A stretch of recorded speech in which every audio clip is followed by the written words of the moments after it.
ಕೈ ಬಿಡೇನು, ಕೈ ಬಿಡೇನು, ಆ ಮಾತು ಹೇಳಿದ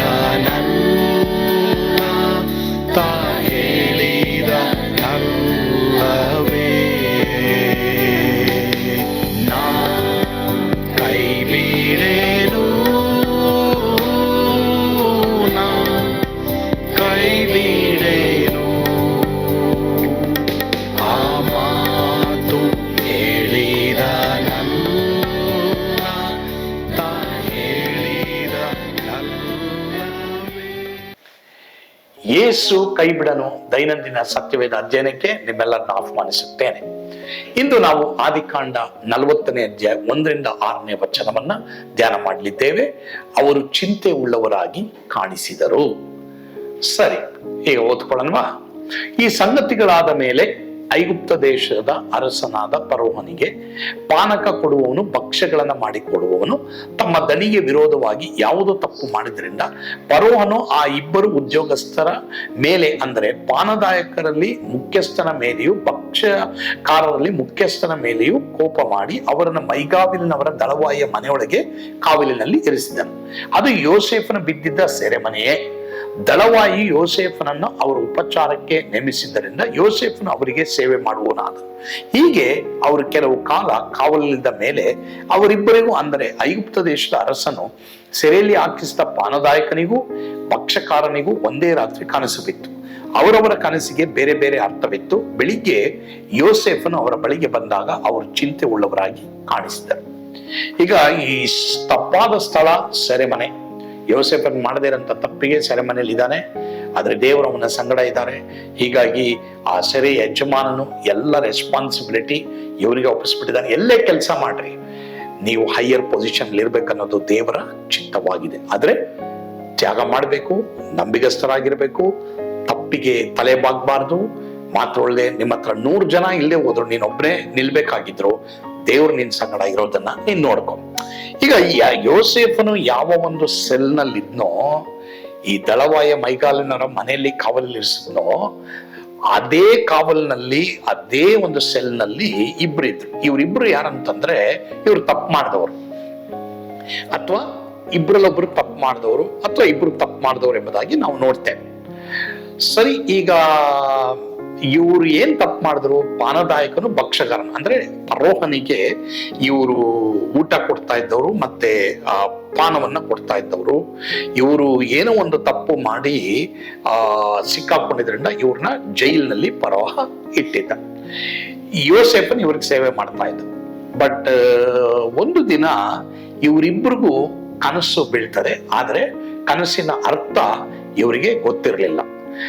ಬೆಳಿಗ್ಗೆ ಯೋಸೇಫನು ಬಂದು ಅವ್ರನ್ನ ನೋಡಿದಾಗ ಇವರು ಚಿಂತೆ ಉಳ್ಳವರಾಗಿದ್ರು. ಕನಸನ್ನ ನೋಡಿ ಇವರು ಚಿಂತೆ ಉಳ್ಳವರಾಗಿದ್ರು.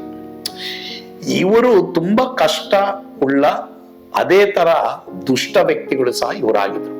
ಮಾತ್ರವಲ್ಲದೆ ಇವರು ಫರೋಹನನ್ನ ಕೊಲೆ ಮಾಡೋದಕ್ಕೆ ಪ್ರಯತ್ನ ಮಾಡಿದ್ರು ಅಂತ ನಾವು ಸತ್ಯವೇದದಲ್ಲಿ ನಾವು ನೋಡ್ತೀವಿ. So these were murderers.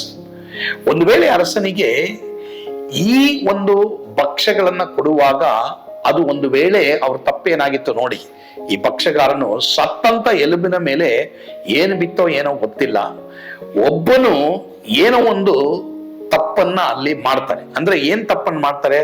ಅಲ್ಲಿ ಏನೋ ಸತ್ತಿದ್ದು ಬಿದ್ದಿದ್ರು ಸಹ ಆ ಮಾಂಸವನ್ನ ಫರೋಹನಿಗೆ ಕೊಟ್ಟು ಫರೋಹನ ಸಾಯಿಸ್ಬೇಕೆಂಬುದಾಗಿ ಹೇಳಿ ತೀರ್ಮಾನ ಮಾಡಿರ್ತಾನೆ. ಈ ಪಾನದಲ್ಲೂ ಸಹ ಏನೋ ಬಿದ್ದಿರ್ಬೇಕೇನೋ, ಆದ್ರೆ ಅದು ಬಿದ್ದಿದ್ರು ಸಹ ಅದನ್ನ ಚೆಕ್ ಮಾಡಬೇಕು. ಚೆಕ್ ಮಾಡಿದ್ರು ಬಿದ್ದಿದೆ ಎಂಬುದಾಗಿ ಗೊತ್ತಾಗಿದ್ರು ಸಹ ಇವ್ರು ಅದನ್ನ ಹೋಗಿ ಫರೋಹನಿಗೆ ಕೊಡಕ್ ಹೋದಾಗ ಅದು ಅಲ್ಲಿ ಟೆಸ್ಟ್ ಮಾಡಿದಾಗ ಗೊತ್ತಾಗುತ್ತೆ ಇವರಿಬ್ರು ತಪ್ಪು ಮಾಡಿದಾರಂತ. ಹೀಗಾಗಿ ಇವರಿಬ್ರನ್ನು ಜೈಲಿನಲ್ಲಿ ಹಾಕ್ತಾನೆ. ಈಗ ಈ ಪೋಟಿಫರನ ಮೈಗಾವಲಿನ ದಳವಾಯಿ, ಆ ಪೋಟಿಫರನ ಸೆರೆಮನೆಯಲ್ಲಿಯೇ ಯೋಸೇಫನ್ ಸಹ ಇದ್ದ, ಇವರು ಸಹ ತಪ್ಪಿತಸ್ಥರು, ಇವರು ಸಹ ಇದ್ರು ಎಂಬುದಾಗಿ ನಾವು ನೋಡ್ತೇವೆ. ಬಟ್ ವಾಟ್ ಈಸ್ ಇಂಟ್ರೆಸ್ಟಿಂಗ್ ಇದ್ರಲ್ಲಿ ಕಲಿಯ ಪಾಠ ಏನಂತಂದ್ರೆ, ಸೆರೆಮನೆಯಲ್ಲಿದ್ರು ಇವನನ್ನು ಸೇವೆ ಮಾಡ್ತಾ ಇದ್ದ. ಇವನು ಜನರ ಬಗ್ಗೆ ಕಾಳಜಿ ವಹಿಸಿ ಈ ಜನರ ಒಂದು ಯೋಗಕ್ಷೇಮವನ್ನು ನೋಡ್ಕೊಳ್ತಾ ಇದ್ದ ಯೋಸೇಫ್. ಪ್ರಿಯ ದೇವರ ಮಕ್ಕಳೇ, ದೇವರು ನಮ್ಮನ್ನು ಯಾಕೆ ಇವತ್ತು ಇಟ್ಟಿದ್ದಾರೆ? ಯಾಕೆ ಬಿಸ್ನೆಸ್ ಕೊಟ್ಟಿದ್ದಾರೆ, ಕೆಲಸ ಕೊಟ್ಟಿದ್ದಾರೆ, ಸೇವೆ ಕೊಟ್ಟಿದ್ದಾರೆ? ಯಾಕೆ ದೇವರು ನಮ್ಮನ್ನ ಎಲ್ಲೆಲ್ಲಿ ಇಟ್ಟಿದ್ದಾರೋ ಅಲ್ಲಿ ಯಾಕೆ ಇಟ್ಟಿದ್ದಾರೆ ಎಂಬುದಾಗಿ ನಾವು ನೋಡುವಾಗ, ಜನರ ಯೋಗಕ್ಷೇಮವನ್ನು ವಿಚಾರಿಸಬೇಕು, ಅವ್ರನ್ನ ರಕ್ಷಣೆ ಮಾಡಿ ತರಬೇಕು, ಅವ್ರನ್ನ ಪ್ರಾರ್ಥನೆಯಲ್ಲಿ ನಾವು ನಡೆಸಬೇಕು, ಅವರಿಗೆ ಕಾಯಿಲೆ, ರೋಗ, ವೇದನೆ ಮಾತ್ರವಲ್ಲದೆ ನೋವುಗಳಿಂದ ಅವ್ರನ್ನ ಬಿಡುಗಡೆ ಮಾಡೋದಕ್ಕಾಗಿ ನಿನ್ನ ದೇವರು ಇಟ್ಟಿದ್ದಾರೆ. ನಾನು ನೀನು ಸುಮ್ಮನೆ ಕೆಲಸ ಮಾಡ್ತಾ ಇಲ್ಲ, ನಾನು ನೀನು ಸುಮ್ಮನೆ ಬಿಸ್ನೆಸ್ ಮಾಡ್ತಾ ಇಲ್ಲ, ನಾನು ನೀನು ಸುಮ್ಮನೆ ಸೇವೆ ಮಾಡ್ತಾ ಇಲ್ಲ. ನಿನ್ನನ್ನ ದೇವ್ರು ಇಟ್ಟಿರೋದು ಏನಕ್ಕಂತಂದ್ರೆ ಅವ್ರಿಗೆ ಪ್ರಾರ್ಥನೆ ಮಾಡಕ್ಕೆ, ಅವ್ರನ್ನ ಬಿಡುಗಡೆ ಮಾಡಕ್ಕೆ, ಅವ್ರನ್ನ ದೇವ್ರ ಕಡೆಗೆ ನಡೆಸಕ್ಕೆ. ಈ ತರ ನಾವು ಯೋಸೇಫನ ಗುಣವನ್ನ ನಾವು ಪಡೆದವರಾಗಿರ್ಬೇಕು ಪ್ರಿಯರೇ. ಆ ರೀತಿನೇ ಕರ್ತನ ನಮ್ಮೆಲ್ಲರಿಗೂ ಹೃದಯ ಕೊಡ್ಲಿ. ಆ ಕಂಪ್ಯಾಷನ್ ಹೃದಯ ನನಗೆ ನಿನಗಿರಲಿ. ಕರ್ತನ ಆಶೀರ್ವಾದ ಮಾಡಲಿ. ಆಮೇಲೆ ಪ್ರಾರ್ಥನೆ ಮಾಡಲ್ವಾ? ಪರಮ ಪ್ರೀತಿಯುಳ್ಳ ತಂದೆ ಆದವರು, ನಿಮ್ಮ ಸ್ತೋತ್ರ. ಯೋಸೇಫನ ಹಾಗೆ ದೇವರೇ, ನಾವು ಕೆಲಸ ಮಾಡುವಂತ ಸ್ಥಳದಲ್ಲಿ ಇವತ್ತು ಎಷ್ಟೋ ಜನ ಪಾಪದಿಂದ ಅಸಮಾಧಾನ ಹೊಂದಿದ್ದಾರೆ, ಅಥವಾ ಮನೆಯಲ್ಲಿ ಕಷ್ಟದಿಂದ ಚಿಂತೆ ಒಳಗಾಗಿದ್ದಾರೆ. ಅವರಿಗೆ ದೇವರೇ ನಾವು ನಿನ್ನ ಕಡೆಗೆ ನಡೆಸುವುದೋ, ತಕ್ಕ ಸಮಯದಲ್ಲಿ ಸುವಾರ್ತೆ ಹೇಳುವುದೋ, ಯೇಸುವಿನ ಕಡೆಗೆ ನಡೆಸುವುದೋ, ಆ ಜವಾಬ್ದಾರಿಕೆ ನಮಗೆ ಕೊಟ್ಟಿದ್ಯಪ್ಪ.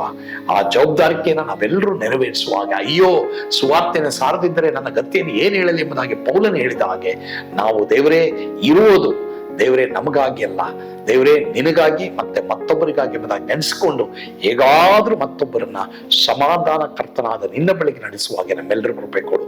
ಆ ರೀತಿ ನೀವು ಮಾಡ್ತೀರ, ಅದಕ್ಕಾಗಿ ಸ್ತೋತ್ರ. ಸ್ತುತಿ, ಘನ, ಮಾನ, ಮಹಿಮೆ ನೀವೊಬ್ಬರೇ ಹೊಂದಿಕೊಂಡ್ರಿ ಸ್ವಾಮಿ. ಯೇಸುವಿನ ಹೆಸರಿನಲ್ಲಿ ಪ್ರಾರ್ಥಿಸ್ತೇವೆ ದೇವರೇ, ಆಮೇನ್. ಕರ್ತನು ತಾನೇ ನಿಮ್ಮೆಲ್ಲರನ್ನ ಆಶೀರ್ವಾದ ಮಾಡಲಿ. ಸ್ವರ್ಗದ ಆನಂದ ನಿಮ್ಮೆಲ್ಲರನ್ನ ತುಂಬಿ ತುಳುಕಲಿ. Amen. God bless you.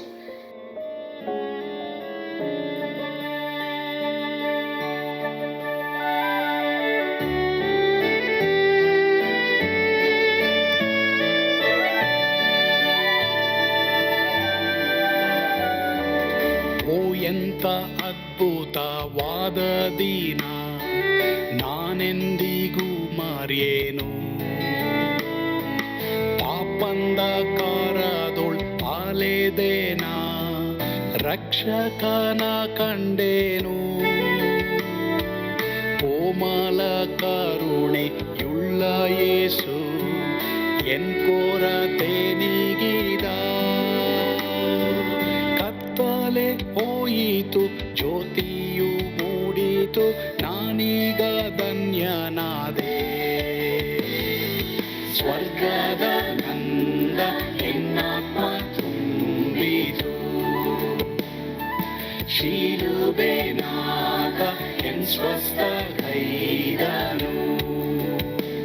N ಪಾಪ ತೋಳೆದ, ಈರುಳ ದಿನಕ್ಕೆ ತಿರುಗಿದ.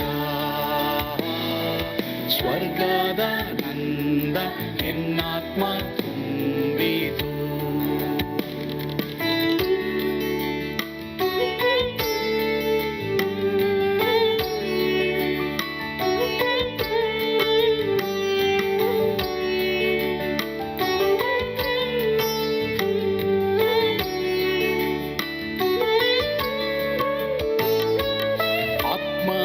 ನೂತನ ಜನ್ಮದಿಂದ ದೇವಪುತ್ರನಾದೇನು.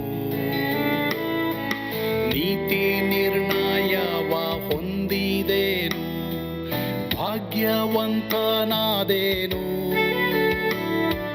ಪಾಪಾತ್ಮನಾಗಿ ನಾ ಬಂದಾಗಲೇ ಆಶೀರ್ವಾದ ಸಿಕ್ಕಿತು.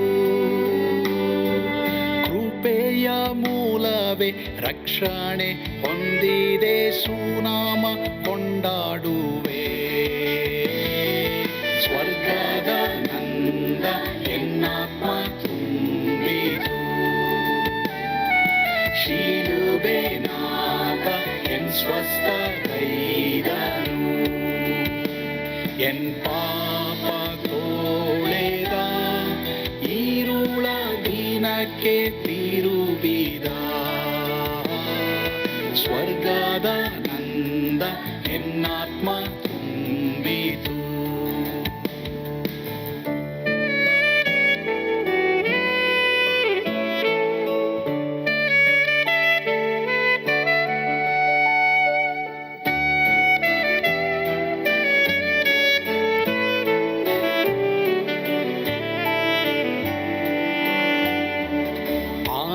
ಸತ್ತ ನಿರೀಕ್ಷೆ ಏನಾಗಿದೆ, ಕಾಲವು ತೀರಲಾಗಿ ಸ್ವರ್ಗದ ಭವ್ಯ ಬಿಡಾರದಲ್ಲಿ ನಿತ್ಯವಾಗಿ ಇರುವೆ. ಶಿಲುಬೆ ನನಗೆ ಆಶ್ರಯವೇ, ನಂಬಿಕೆಗಾಧಾರವೇ. ನಿತ್ಯ ಐಶ್ವರ್ಯವ ದಿವ್ಯಾಶೀರ್ವಾದವ ಕರ್ತ ಇವನೇ ನಗೆ. ಸ್ವರ್ಗದ ನಂದ ಎನ್ನಾತ್ಮ ತುಂಬಿತು, ಶಿಲುಬೆ ನಾದ ಎನ್ ಸ್ವಸ್ಥ ಗೈದನು. ಎನ್